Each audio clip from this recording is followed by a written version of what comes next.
নমস্কাৰ সকলোকে। ADRE 2024ৰ official syllabus এতিয়া আমাৰ ডিক্লেয়াৰ হৈ গৈছে। আৰু এই অফিচিয়েল চিলেবাছখনত আমি বহুখিনি চেঞ্জেছ দেখিবলৈ পাইছোঁ। তাৰ ভিতৰত আমাৰ ছাবজেক্ট ৱাইজ গোটেই মাৰ্কিং চিষ্টেমটো মেনশ্যন কৰা আছে। আৰু তাত লিখা আছে যেনেকৈ জেনেৰেল ষ্টাডিজ আৰু ছ'চিয়েল ষ্টাডিজ দুটা বেলেগ বেলেগ পৰ্চনত ভাগ কৰিছে। জেনেৰেল ইংলিছ আৰু ইংলিছ লেংগুৱেজ দুটা বেলেগ বেলেগ কৈ দিছে। তাত নিগেটিভ মাৰ্কিং আছে। তো এই গোটেইখিনি কথা আমি আজিৰ এই ভিডিঅ'টোত আলোচনা কৰিম যাতে আমাৰ চিলেবাছটোৰ ওপৰত 100% জ্ঞান হৈ যায় আৰু আমি প্ৰিপাৰেশ্যনখিনি যিখিনি আমাৰ লিমিটেড সময় আছে তাৰ ভিতৰত আমি গোটেইখিনি কমপ্লিট কৰিব পাৰোঁ। চ' আজিৰ ভিডিঅ'টো এটা ডিটেইল এনালাইচিছ হ'ব আমাৰ নতুন চিলেবাছটোৰ ওপৰত।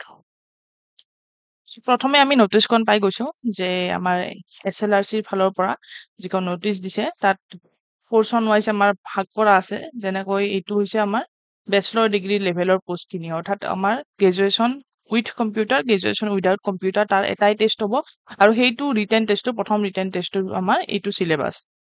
চিলেবাছত প্ৰথম যিটো আমাৰ ভাগ আছে সেইটো দিছে জেনেৰেল ছ'চিয়েল ষ্টাডিজ।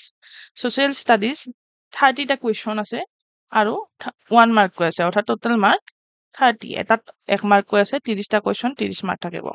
এতিয়া ছ'চিয়েল ষ্টাডিজ বুলি কৈছে আৰু তাৰ নেক্সট জেনেৰেল নলেজ বেলেগ বুলি কৈছে। সাধাৰণতে আমি জেনেৰেল নলেজ ছ'চিয়েল ষ্টাডিজ আমাৰ কি হয় প্ৰায় একে বুলি ভাবোঁ। ইয়াত কিন্তু বেলেগ বেলেগকৈ কৈছে, অৰ্থাৎ কি বুজাইছে মই এতিয়া আলোচনা কৰিম যে ইয়াত 35টা কুৱেশ্যন থাকিব আৰু 1 মাৰ্ককৈ টোটেল 35 মাৰ্কছ। ছ'চিয়েল ষ্টাডিজ বুলি ক'লে সমাজ অধ্যয়ন হৈ যায় আৰু ছ'চিয়েল চায়েন্স বুলি ক'লে আমি সমাজ বিজ্ঞান বুলি কওঁ। হয়তো সকলোৰে মনত আছে যে যেতিয়ালৈকে আমি অলপ সৰু ক্লাছত আছিলোঁ তেতিয়া আমাৰ সমাজ অধ্যয়ন নাম আছিলে, ছ'চিয়েল ষ্টাডিজ নাম আছিলে। আৰু ছ'চিয়েল ষ্টাডিজ বুলি ক'লে আমি মেইনলি আমাৰ যিখিনি ইম্পৰ্টেণ্ট হৈ যাব তেতিয়া আমাৰ SCERT আমাৰ যিখিনি ছেবা বুকছ আছে সেইখিনি মেইনলি ইম্পৰ্টেণ্ট হৈ যাব। ইয়াৰ ভিতৰত গোটেইকেইটা পৰ্চনৰ বাবে কোনকেইখন বুক আমাৰ কাৰণে ইম্পৰ্টেণ্ট হ'ব ছাবজেক্ট ৱাইজ সেই গোটেইখিনিৰ এটা ফাইনেল বুক লিষ্ট মই আপোনালোকক দি দিম এদিন দুদিনৰ ভিতৰত, যাতে সেই বুক লিষ্টখন চাই আপোনালোকে নিজৰ চেক কৰিব পাৰে যে গোটেইখিনি আপোনাৰ পঢ়া হৈছে নে নাই। যদি হোৱা নাই সেই বুক লিষ্ট কেইখন বহুত বেছি ইজি, সেইকেইখন বুক আপোনালোকে বহুত সোনকালে কমপ্লিট কৰিব পাৰিব যাতে এটা কুৱেশ্যনো আপোনালোকৰ ৰৈ নাযায়। চ' ছ'চিয়েল ষ্টাডিজ বুলি ক'লে সেইখিনি পৰ্চনক বুজাব যিখিনি আমাৰ নৰ্মেল হিষ্ট্ৰী জিঅ'গ্ৰাফী থাকে আমি যিখিনি পঢ়োঁ সেইখিনি, আৰু মেইনলি আমাৰ ছেবা বুকছৰ ওপৰত অৰিয়েণ্টেড হ'ব, য'ৰ পৰা আমাৰ 30টা কুৱেশ্যন আহিব আৰু তাত 30 মাৰ্ক থাকিব। ঠিক আছে।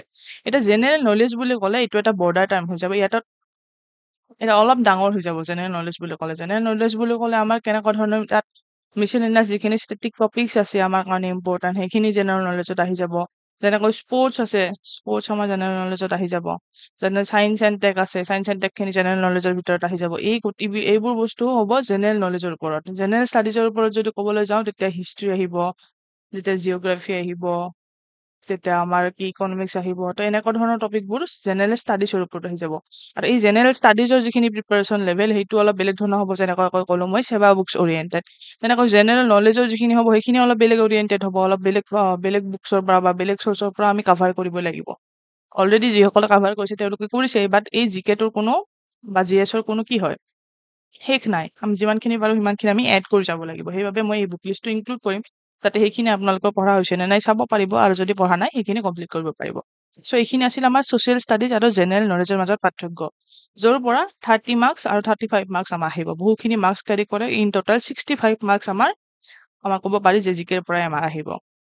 নেক্সট আমাৰ নাম্বাৰ 3 পৰ্চনত আছে logical reasoning and mental ability, অৰ্থাৎ ৰিজনিং পাৰ্ট। ৰিজনিঙৰ পৰা 20টা কুৱেশ্যন আহিব, য'ত 1 মাৰ্ককৈ আছে এটা কুৱেশ্যনত। তো টোটেল আমাৰ 20 মাৰ্ক থাকিব ৰিজনিঙৰ পৰা। তাৰপিছত জেনেৰেল মেথছ, এইটো জেনেৰেল মেথছ বুলি ক'লে 10 লেভেলৰ হয়। 10 লেভেললৈকে যিখিনি আমাৰ মেথছ আছে তাৰ পৰা 30টা কুৱেশ্যন 1 মাৰ্ককৈ 30 মাৰ্কছ।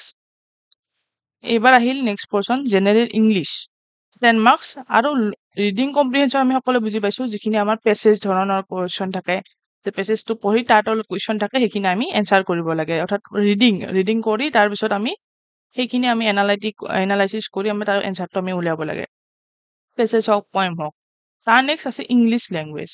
ইয়াত ইংলিছ লেংগুৱেজ আৰু জেনেৰেল ইংলিছ দুয়োটা একে যেন লাগে, বাট ইয়াত ডিফাৰেঞ্চ আছে। জেনেৰেল ইংলিছ বুলি ক'লে আমাৰ যিখিনি গ্ৰামাৰ পৰ্চন আহিব সেইখিনি বুজাইছে নিশ্চয়কৈ, যিখিনি আমাৰ ভইচ নেৰেশ্যন প্ৰিপ'জিশ্যন সেইখিনিৰ পৰা 10 মাৰ্ক থাকিব, তাৰ পৰা 10টা কুৱেশ্যন। তাৰপিছত ৰিডিং কম্প্ৰিহেনশ্যন নহয়তো পেছেজ আৰু পইম এনেকুৱা ধৰণৰ কিবা কুৱেশ্যন থাকিব। তাৰপিছত 25টা কুৱেশ্যন, বাট ভেৰি ইম্পৰ্টেণ্ট যে এটা কুৱেশ্যনত 2 মাৰ্ককৈ আছে। বাকী এই গোটেইকেইটা যে আছিল গোটেইকেইটাতে কি 1 মাৰ্ককৈ আছিলে, বাট ৰিডিং কম্প্ৰিহেনশ্যন আৰু জেনেৰেল ইংলিছৰ যিহেতুকে এটা 25টা কুৱেশ্যন আছে, এই 25টা কুৱেশ্যনত এটাত 2 মাৰ্ককৈ আছে, অৰ্থাৎ ইন টোটেল 50 মাৰ্কছটো আমাৰ ৰিডিং কম্প্ৰিহেনশ্যন আৰু জেনেৰেল ইংলিছৰ পৰা আহিব। জেনেৰেল ইংলিছৰ ভিতৰত ক'বলৈ গ'লে এই ৰিডিং কম্প্ৰিহেনশ্যনৰ নিচিনা মই ভাবিছোঁ জেনেৰেল ইংলিছত মেইনলি ফ'কাছ কৰা হ'ব ভোকেবুলাৰীৰ ওপৰত। আমাৰ ভোকেবুলাৰী যিখিনি কুৱেশ্যন আহে, যিখিনি জেনেৰেল নলেজ আমাৰ থাকিব লাগে লেংগুৱেজটোৰ ওপৰত। লেংগুৱেজটো কেনেকুৱা ধৰণৰ, লেংগুৱেজটো বুলি ক'লে তাত ভোকেবুলাৰী আহিব বা আমাৰ যেনেকৈ আমাৰ এটা কুৱেশ্যন শুদ্ধ আছে নে নাই, আমাৰ যে কোনটো পৰ্চন অশুদ্ধ আছে, তেনেকুৱা ধৰণৰ আমাৰ যিটো চেণ্টেন্স কাৰেকশ্যন, তেনেকুৱা ধৰণৰ কুৱেশ্যনবোৰ ইংলিছ লেংগুৱেজত আহিব। আৰু জেনেৰেল ইংলিছত আহিব গ্ৰামাৰ পৰ্চন টাইপৰ, যেনেকৈ প্ৰিপ'জিশ্যন হওক, ভইচ হওক, নেৰেশ্যন হওক, তেনেকুৱা ধৰণৰ জেনেৰেল ইংলিছ। আৰু ইংলিছ লেংগুৱেজ বুলি ক'লে ভোকেবুলাৰী হওক বা আমাৰ তেনেকুৱা ধৰণৰ চেণ্টেন্স কাৰেকশ্যন হওক, তেনেকুৱা ধৰণৰ কুৱেশ্যনবোৰ ইংলিছ লেংগুৱেজত থাকিব। আৰু ৰিডিং কম্প্ৰিহেনশ্যন আপোনালোকে জানে, ৰিডিং কম্প্ৰিহেনশ্যন বুলি ক'লে আমাৰ পেছেজ হওক, পয়েম হওক, এইখিনি নিজৰ মেণ্টেল এবিলিটিৰ ওপৰতে ক'ব লাগিলে, কাৰণ আমাৰ যদি লেংগুৱেজটো আমাৰ ডেভেলপ নাই, তেতিয়া আমি ৰিডিং কম্প্ৰিহেনশ্যনটো ইমান বেছি ক'ব নোৱাৰোঁ। কাৰণ এইটো কোনো ঘৰৰ পৰা পঢ়ি যোৱা কথা নহয়, এইটো এটা স্কিল হয়, স্কিল বেছড হয়। লেংগুৱেজ সদায় স্কিল বেছড হয়। যদি স্কিল আছে আমাৰ লেংগুৱেজটোৰ ওপৰত, কমাণ্ড আছে, তেতিয়াহে আমি ৰিডিং কম্প্ৰিহেনশ্যনটো কৰিব পাৰিম। চ' ইয়াতে বহুত হিউজ মাৰ্ক, 50 মাৰ্কছ, আটাইতকৈ ডাঙৰ পৰ্চন ইংলিছৰ ফালৰ পৰা ৰিডিং কম্প্ৰিহেনশ্যন আৰু ইংলিছ লেংগুৱেজত 50 মাৰ্কছ। ত' ইন টোটেল হৈ গ'ল আমাৰ 175 মাৰ্কছ। এইখিনি জিকে, এইখিনি মেথছ এণ্ড ৰিজনিং, আৰু এইখিনি হৈছে আমাৰ ইংলিছ। চ' এইখিনি আছিলে গ্ৰেজুৱেট লেভেলৰ কাৰণে আমাৰ ইন টোটেল চিলেবাছটো ডিছকাশ্যন। চিলেবাছটো আমি প্ৰথমে জানিব লাগিব, তাৰপিছতহে আমি গম পাম কি হয় নহয়, হয় নাই? ত' আপোনালোকে আগৰ পৰা পঢ়ি আছে, এতিয়া যিখিনি আমি এড কৰিব পাৰোঁ সেইখিনি এড কৰি যাই থাকিম। লগতে মই ভিডিঅ'টো শেষলৈকে চাব, এটা ভাল এনাউন্সমেণ্ট আছে আপোনালোকৰ বাবে। চ' নেক্সট এইখিনি আলোচনা কৰিলোঁ যে হাই ছেকেণ্ডাৰী লেভেলৰ যিখিনি পোষ্ট আছিলে, যিসকলে গ্ৰেজুৱেশ্যন ক্লিয়াৰ কৰা নাই, তেওঁলোকে হাই ছেকেণ্ডাৰী পোষ্টবোৰত নিশ্চয় এপ্লাই কৰিছে। সেইখিনি পোষ্টত বা যিসকলে গ্ৰেজুৱেশ্যন পাছ কৰিছে তেওঁলোকে কৰিছে। ইয়াত সাধাৰণতে ইয়াত কাট অফ বেছি যায়, যিহেতু ইয়াত বেছি কেণ্ডিডেট থাকে। চ' ইয়াত কি হয়, ইয়াত 150টা কুৱেশ্যন, 150 মাৰ্কছ। আগত আছিলে 150টা কুৱেশ্যন আৰু 175 মাৰ্কছ। চ' 150টা কুৱেশ্যন, 150 মাৰ্কছ, এটা কুৱেশ্যনত 1 মাৰ্ককৈ নিশ্চয়কৈ। চ' ইয়াতেও এনেকুৱাকৈ জেনেৰেল ষ্টাডিজ, য'ত নৰ্মেল হিষ্ট্ৰী জিঅ'গ্ৰাফী থাকিব, 30টা কুৱেশ্যন, 30 মাৰ্কছ। জেনেৰেল নলেজ, য'ত আমি আলোচনা কৰিছোঁ বিভিন্ন ধৰণৰ স্পৰ্টছ হওক, কাৰেণ্ট এফেয়াৰ্ছ হওক, ছায়েন্স এণ্ড টেকনলজি হওক, এনভাইৰনমেণ্ট হওক, এই গোটেইখিনি বস্তু থাকিব জেনেৰেল নলেজত। তাৰ পৰা 30টা কুৱেশ্যন, লজিকেল ৰিজনিঙৰ পৰা 20টা কুৱেশ্যন, জেনেৰেল ইংলিছৰ পৰা 35টা কুৱেশ্যন। ইয়াত জেনেৰেল ইংলিছৰ পৰা বেছি কুৱেশ্যন, অৰ্থাৎ ইয়াত গোটেইখিনি ইনক্লুড কৰিছে জেনেৰেল ইংলিছত। ইয়াত ৰিডিং কম্প্ৰিহেনশ্যন ইনক্লুড কৰা নাই, গোটেইখিনি জেনেৰেল ইংলিছ আহিব। ইয়াতে যেনেকৈ জেনেৰেল ইংলিছত আমাৰ 10টা কুৱেশ্যন আছিলে মাত্ৰ, বাকী কম্প্ৰিহেনশ্যনৰ ওপৰত বেছি গুৰুত্ব দিয়া আছিলে, যিহেতু থাৰ্ড গ্ৰেডৰ আমাৰ এইখিনি গ্ৰেজুৱেট লেভেলৰ পোষ্ট হয়। বাকী গ্ৰেজুৱেট লেভেলৰ তলৰ যিখিনি পোষ্ট আছে, তাত জেনেৰেল ইংলিছত 35টা কুৱেশ্যন, অৰ্থাৎ মেইনলি আমি গ্ৰামাৰ পোৰ্চনটোৰ ওপৰত বেছি গুৰুত্ব দিব লাগিব, প্লাছ ভোকেবৰ পৰা কুৱেশ্যন অহা চান্স থাকে তথাপিও। মেইনলি যিহেতু জেনেৰেল ইংলিছ বুলি কৈছে, নৰ্মেল ইংলিছ যিখিনি আমি 10 লেভেলৰ ইংলিছ আমাৰ স্কুলত লাগে ইংলিছৰ পেপাৰবোৰত, সেই বুকৰ কথা কোৱা নাই, বাকী যিখিনি নৰ্মেল আমাৰ গ্ৰামাৰ পোৰ্চনত থাকে, সেই 10 লেভেলৰ গ্ৰামাৰখিনি জেনেৰেল ইংলিছত আমাৰ HS লেভেলৰ কাৰণে চাফিচিয়েণ্ট হৈ যাব। তাৰ পৰা 35টা কুৱেশ্যন থাকিব। তাৰপিছত মেথছত ইয়াত অলপ বেছি, 35টা কুৱেশ্যন, তাত আছিলে 30টা কুৱেশ্যন। য়েছ। চ' এইখিনি আছিলে হাই ছেকেণ্ডাৰী লেভেলৰ ফালৰ। তাৰপিছত HS লেভেলৰ যিখিনি ড্ৰাইভাৰ পোষ্ট আছে, ড্ৰাইভাৰ পোষ্টৰ কাৰণে সকলোখিনি ছেম। ছ'চিয়েল ষ্টাডিজ, খালি নাম্বাৰ অফ কুৱেশ্যন 20টা হৈ গৈছে, জিকে 30, ৰিজনিং 20, ইংলিছ 30, জেনেৰেল মেথছ 30। কিন্তু ৰোড ট্ৰান্সপৰ্টৰ ওপৰত এইটো বেলেগ, যে ৰোড ট্ৰান্সপৰ্টৰ ওপৰত অলপ পঢ়িব লাগিব, যিহেতু ড্ৰাইভাৰ পোষ্টসকল আছে তেওঁলোকৰ বাবে। এই ৰোড ট্ৰান্সপৰ্টৰ ওপৰত 20টা কুৱেশ্যন আহিব আৰু 20 মাৰ্কছ, অৰ্থাৎ ইন টোটেল 20 মাৰ্কছ থাকিব। ঠিক আছে, এওঁলোকৰো 150টা কুৱেশ্যনত 150 মাৰ্কছ থাকিব। ত' এইখিনি আছিলে আমাৰ মেইনলি যিখিনি আমাৰ চিলেবাছ আমাৰ এক্সামত আহিব। এক্সাক্ট তেনেকুৱা নহ'ব পাৰে, কেতিয়াবা 30টা কুৱেশ্যন সলনি 28টা কুৱেশ্যন আহিব পাৰে, হয়তো ইংলিছত 12টা কুৱেশ্যন আহিব পাৰে। কিন্তু ইন টোটেল যিখিনি আমাৰ কুৱেশ্যন আছে 150টা কুৱেশ্যন থাকিব। বাকী এইখন নটিচ দিয়া আছিলে যে the question paper will consist, এইটো গম পাইছে আমি MCQ হ'ব আৰু এভৰি কুৱেশ্যন দিয়াৰ লবি এটা কাৰেক্ট এনচাৰ থাকিব।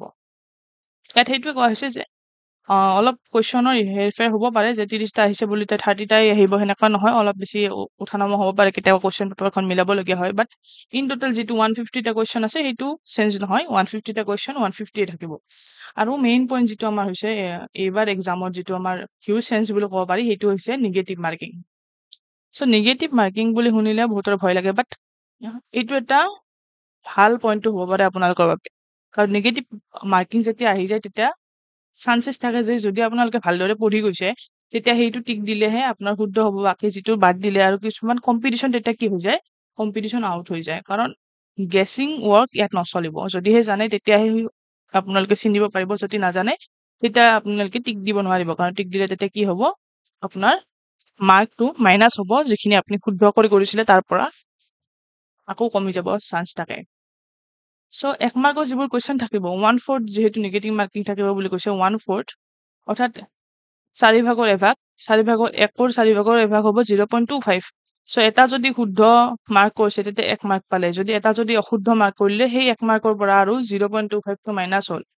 ত' এনেকুৱা ধৰণে চলিব। আৰু যদি যিটো 2 মাৰ্কৰ কুৱেশ্যন আছে, অৰ্থাৎ ইংলিছত যেনেকৈ 2 মাৰ্কছকে আছে, তাৰ ইংলিছত যদি আপোনালোকে গেছিং ৱৰ্ক কৰে আৰু যদি কুৱেশ্যনটো ভুল হয় তেতিয়া 0.50 মাৰ্ককে, অৰ্থাৎ 1ৰ আধা 0.50কে আপোনালোকৰ টোটেল শুদ্ধ মাৰ্কৰ পৰা মাইনাছ হ'ব। ঠিক আছে, অৰ্থাৎ 1 মাৰ্কৰ কুৱেশ্যন এটা ইংলিছৰ এটা কুৱেশ্যন আপুনি টিক দিলে, ঠিক আছে, টিক দিওঁতে শুদ্ধ হ'ল, তেতিয়া আপুনি পালে 2 মাৰ্ক। ইংলিছৰ আকৌ এটা কুৱেশ্যন টিক দিলে, টিক দিওঁতে শুদ্ধ হ'ল, তেতিয়া আপোনাৰ 0.5 মাইনাছ হ'ল, অৰ্থাৎ টোটেল আপোনাৰ কিমান মাৰ্ক পালে, 1.5 মাৰ্কছ পালে। ঠিক আছে, শুদ্ধটোৰ কাৰণে 2 মাৰ্ক পাইছিলে, অশুদ্ধটোৰ কাৰণে 0.5 মাইনাছ হৈ গ'ল।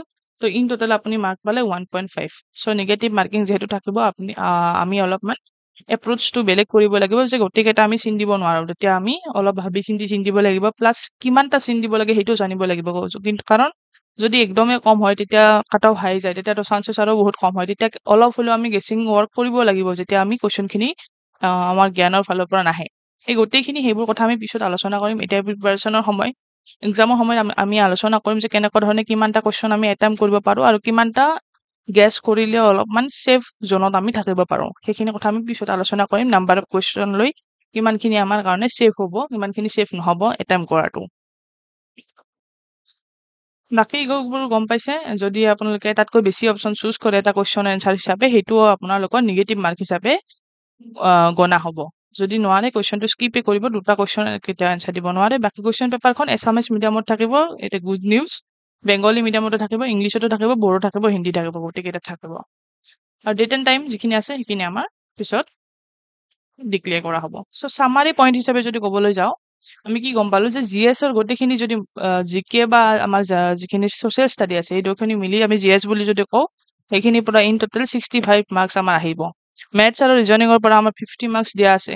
ইংলিছৰ পৰ্চনৰ ফালৰ পৰা ইন টোটেল 60 মাৰ্কছ, কাৰণ 50 মাৰ্কছ আছিলে ৰিজনিঙৰ আমাৰ 50 মাৰ্কছ আছিলে ৰিডিং কম্প্ৰিহেনশ্যনৰ খিনিৰ ফালৰ পৰা, যেনেকৈ 2 মাৰ্ক আছিলে 25টা কুৱেশ্যন, 50 মাৰ্ক আছিলে, আৰু 10 মাৰ্ক জেনেৰেল ইংলিছ আছিলে। মই গ্ৰেজুৱেট লেভেলৰ কথা কৈছোঁ, তাত 60 মাৰ্কছ। চ' ইন টোটেল এনেকৈ 175 মাৰ্কছ। চ' দেখিবলৈ গ'লে প্ৰায় একে ধৰণৰ মাৰ্কছ ভগাই দিয়া আছে। মেথছ আৰু ৰিজনিঙত অলপ কম মাৰ্ক, ইংলিছত বহুত বেছি গুৰুত্ব দিব লাগিব, কাৰণ ইংলিছত বহুত মাৰ্ক কেৰি কৰিছে, 60 মাৰ্কছ, GSত 65। চ' গেম চেঞ্জিং হ'ব পাৰে যিকোনো এটা পইণ্ট, আমি কোনোটো পৰ্চনে আমি ঘৰৰ পৰা এৰি যাব নোৱাৰোঁ। মেথছ যিসকল ভাবিছে মেথছ এৰি যাব, তেনেকুৱা নহ'ব, কাৰণ 50 মাৰ্কছ হিউজ মাৰ্ক। 1 বা 2 মাৰ্কৰ অন্তৰতে হাজাৰ কেণ্ডিডেট সোমাই যাব, কাৰণ ইতিমধ্যে আমি গম পাইছোঁ যে 18 লাখ কেণ্ডিডেটে অলৰেডি এপ্লাই কৰিছে। যোৱাবাৰো আছিলে 15 নে 20 লাখ কেণ্ডিডেটে যোৱাবাৰো এপ্লাই কৰিছিলে, এইবাৰো 18 লাখ কেণ্ডিডেটে এপ্লাই কৰিছে। চ' ইমানখিনি কেণ্ডিডেটৰ মাজত 1 মাৰ্কো যদি আপোনালোকে কম পায়, তেতিয়া 1 লাখ মান পিছতো যাব পাৰে, এনেকুৱা ধৰণৰ কেছ হ'ব পাৰে। চ' আমি যিমান পাৰোঁ সিমান ঘৰৰ পৰা প্ৰিপাৰেশ্যনটো কৰি যাব লাগিব, আমি ঘৰৰ পৰাই কোনো পৰ্চন এৰি যাব নোৱাৰোঁ। চ' ইন টোটেল 180 মিনিটছ থাকিব, যিহেতু 3 ঘণ্টা পৰীক্ষা, 60 মিনিটকৈ 180 মিনিটত আমি 150টা কুৱেশ্যন এটেম্প কৰিব লাগিব। অৰ্থাৎ ধৰিব খুজিলে যদি 30 মিনিটটো বাদেই দিওঁ, ক'ব গ'লে এটা কুৱেশ্যনত 1 মিনিটকে আমি সময় পালোঁ। চ' বহুত বেছি আমাৰ যিটো কেপাচিটি সেইটো আমি ইনক্ৰিজ কৰিব লাগিব, স্পীডত আমি কাম কৰিব লাগিব, কাৰণ যিহেতু কম্পিটিটিভ এক্সাম। যোৱাবাৰ এক্সাম দিছে যিসকলে হয়তো গম পায় যে কিমান বেছি সময়ৰ নাটনি হয়, বিশেষকৈ মেথছ আৰু ৰিজনিং কৰোঁতে বহুত সময় গুচি যায়। 50টা আমি মেথছ আৰু ৰিজনিং যদি কৰিব লাগে কিমান সময় লাগিব, 1 মিনিটত নহ'ব পাৰে কিছুমান কুৱেশ্যন। চ' আমি আমাৰ স্পীডটো মেইনটেইন কৰিব লাগিব, আমি স্পীডটো হয়তো আমি জিকেত অলপ বেছি বঢ়াই দিব লাগিব, আমি 1 মিনিট নলওঁ যদি, তেতিয়া আমাৰ মেথছৰ কাৰণে আমি কি ক'ম, অলপ সময় বেছিকৈ পাম। ত' টাইম মেনেজমেণ্টটো বহুত বেছি ইম্পৰ্টেণ্ট হ'ব, টাইম মেনেজমেণ্টৰ ওপৰতো আমি কেতিয়াবা কথা পাতিম। বাকী নিগেটিভ মাৰ্কিং 1/4, যদি 1 মাৰ্কৰ কুৱেশ্যন থাকে 0.25 মাইনাছ হ'ব, যদি 2 মাৰ্কৰ কুৱেশ্যন থাকে 0.5 মাইনাছ হ'ব। এইখিনি আমাৰ কুৱেশ্যন, আমাৰ যিখিনি চিলেবাছ আছিলে সেইখিনি আমি ডিছকাছ কৰিলোঁ ইতিমধ্যে। চ' চিলেবাছটোৰ ওপৰত যিহেতু আমাৰ কমাণ্ড আহি গ'ল, যিখিনি পঢ়িছিলোঁ সেইখিনিতো আমি ৰিভিজন কৰিমেই, যিখিনি পঢ়া নাই, যিখিনি হয়তো ৰৈ গৈছে, বা চিলেবাছটো যিখিনি ডিমাণ্ড কৰিছে সেইখিনি ডিমাণ্ডৰ ওপৰত আমাৰ যিটো বুক লিষ্ট আমাৰ হয়তো কমপ্লিট হ'ব লাগে, সেইখিনিৰ কথা মই অতি সোনকালে 1 বা 2 দিনৰ ভিতৰত আপোনালোকৰ লগত ডিছকাছ কৰিম। যদি সেইকেইখন একেবাৰে ইজি বুক হ'ব, যদি আপোনালোকে পঢ়া নাই সেই বুক এখন আপোনালোকে নিজে কাভাৰ কৰি ল'ব পাৰিব। প্লাছ most ইম্পৰ্টেণ্ট কথা যে আমি যিখিনি এডিআৰিৰ চিলেবাছটো পালো তাৰ ওপৰত ভিত্তি কৰি আমাৰ চেনেলৰ ওপৰত বিভিন্ন ধৰণৰ বেলেগ বেলেগ চিৰিজ ইম্পৰ্টেণ্ট চিৰিজ যিটো একেবাৰে এক্সাম অৰিয়েণ্টেড হ'ব যেনেকুৱা ধৰণৰ কুৱেশ্যন এক্সামত আহি গৈছে বা যেনেকুৱা ধৰণৰ আহিব পাৰে তাৰ ওপৰত ভিত্তি কৰি আমি বেলেগ বেলেগ ধৰণৰ চিৰিজ চলাই থাকিম। আপোনালোকে মেথছৰ কথা কৈছে মই মেথছৰ চিৰিজো আনিবলৈ চেষ্টা কৰিম। প্লাছ আমাৰ যিখিনি এক্সাম ডিমাণ্ড আছে মই ক'ব পাৰোঁ যিখিনি 100% এক্সাম অৰিয়েণ্টেড আমাৰ যিখিনি এক্সামৰ কাৰণে বহু বেছি ইম্পৰ্টেণ্ট এনেকুৱা ধৰণৰ চিৰিজ মই এই আগন্তুক আমাৰ ইউটিউব চেনেলত লৈ আহিবলৈ চেষ্টা কৰিম। অতি সোনকালে আপোনালোকে 1 বা 2 দিন দিয়ক। তাৰ পৰা আমি ষ্টাৰ্ট কৰি ডাইৰেক্ট একেবাৰে এক্সাম দিনলৈকে আমি এইখিনি চিৰিজ চলাই যাম যাতে আপোনালোকৰ ৰিভিজনো হৈ যায় আৰু বহুখিনি যিখিনি টপিক ৰৈ গৈছে পঢ়িবলৈ সেইখিনি টপিকো কভাৰ হৈ যায়। এই গোটেই চিৰিজবোৰ ফ্ৰী অফ কষ্ট হ'ব। লগতে মই যিখিনি PDF থাকিব যিখিনি নোটছ থাকিব সেইখিনি মই টেলিগ্ৰাম গ্ৰুপত শ্বেয়াৰ কৰিম। আপোনালোকে যদি জইন কৰা নাই টেলিগ্ৰাম গ্ৰুপত জইন হ'ব পাৰে। প্লাছ আমি উইকলি মক টেষ্টৰো ব্যৱস্থা কৰিবলৈ চেষ্টা কৰিম। এতিয়া আৰু পিছত দিম বুলি সময় নাই যিহেতু এক্সাম আহিছে যিমানখিনি পাৰোঁ আমি 1-2 দিনৰ ভিতৰত মই এই ভিডিঅ'টো পাব্লিছ হোৱাৰ পিছত এই গোটেই চিৰিজটো ষ্টাৰ্ট কৰিম। বাকী আপোনালোকে নিজৰ ফালৰ পৰা প্ৰিপাৰেশ্যন কৰি থাকক। যিখিনি সময় আছে সেইখিনি বেষ্ট ইউটিলাইজেশ্যন কৰক কাৰণ এতিয়া আৰু সময় নাই। নিজৰ 1000% দিবলৈ চেষ্টা কৰক আৰু ইউটিলাইজ এভৰি ছেকেণ্ড। গোটেই সময়খিনি নিজৰ এই প্ৰিপাৰেশ্যন দি দিয়ক যিহেতু লাষ্ট সময় আহি পৰিছে। বাকী best of luck everyone. Exam ভালেই হ'ব ইমান টেনশ্যন ল'বলগীয়া নাই। নিগেটিভ মাৰ্কিং কিবা থাকক কিবা নাথাকক আমি যদি জানো আমি এনচাৰটো আমাৰ শুদ্ধই হ'ব। কোনো নিগেটিভ মাৰ্কিঙৰ ইমান চিন্তা কৰিবলগীয়া নাই। কাৰণ এনেও গেছিং ৱৰ্কত গেছিং কৰি কোনেও এনেও জব এটা পাব নোৱাৰে। কিবা হ'লেও পঢ়া শুনা কৰি যাব লাগিব নিগেটিভ মাৰ্কিং থাকক বা নাথাকক। So' that's all for today. Thank you everyone. Keep working hard.